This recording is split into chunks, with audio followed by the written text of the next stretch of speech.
আমাদের রুম আর রান্নাঘর রং করা কমপ্লিট করতে 2 দিন সময় লেগেছিল। 2:30টার মধ্যে রং করা কমপ্লিট হয়ে গেছিলো। তো দুপুরে খাওয়া দাওয়ার পরে রুমটা পরিষ্কার করছিলাম। আর মেঝেতে আলমারিতে রং পড়বে, তো সেই জন্য এগুলো ঢেকে রেখে দেওয়া হয়েছিল। রং করা হয়ে গেছে, তো সেই জন্য এগুলোকে খুলে নিচ্ছি। রুমটা ভালো করে ঝাঁট দিয়ে পরিষ্কার করে মুছে নেব। তারপর জিনিসপত্র সমস্ত কিছু রুমের মধ্যে রাখা হবে, তো সেই জন্য ভালো করে রুমটাকে ঝাঁট দিয়ে নিচ্ছি। এরপরে রুমটা মুছে নেওয়ার পরে জিনিসপত্র সমস্ত কিছু একটা একটা করে গুছিয়ে রাখতে হবে। ভেবেছিলাম বিকেলবেলার মধ্যেই রুমটা ভালো করে ঝাঁট দিয়ে পরিষ্কার করে গুছিয়ে নিতে পারবো, কিন্তু রুমের জিনিসপত্র গোছাতে অনেকটাই রাত হয়ে গেছিলো।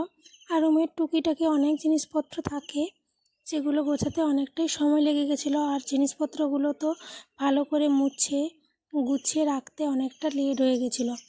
তো সেই জন্য কিছুটা জিনিসপত্র রাখা হয়েছে, আর বাদবাকি জিনিসপত্র সকালবেলা আবার গোছাতে হবে। তো রুমে এই যে জিনিসপত্রগুলো রাখা হচ্ছে, আর বাদবাকি যেসব জিনিসপত্র আছে সেগুলো সকালবেলা রাখা